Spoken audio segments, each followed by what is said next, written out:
যখন প্রচণ্ড রাগ হয়, ঝগড়া হয়, মানে মাথা চরম আগুন হয়ে যায়, তখন রান্নাঘরে এলে মনে হয় এইরকম আলু পটলের মতো কুচিয়ে ভালো করে ভাজে।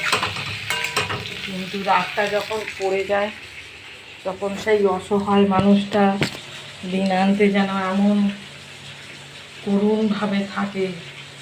কোথাও বেরোলে বা একটু সাজগোজ করলে এমনভাবে জিজ্ঞেস করে যে তুমি কি কোথাও বেরোচ্ছ, তুমি কি কোথাও যাচ্ছ, এখনই আসবে, কখন আসবে।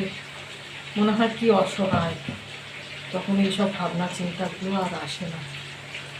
তখন আমরাই ভাবি সত্যি তাদেরও কি অসহায় অবস্থা, এটা মনে হয়। কিন্তু সত্যি কথা আমাদের উপরে অনেকখানি তারা নির্ভরশীল হয়ে থাকে, তাই না?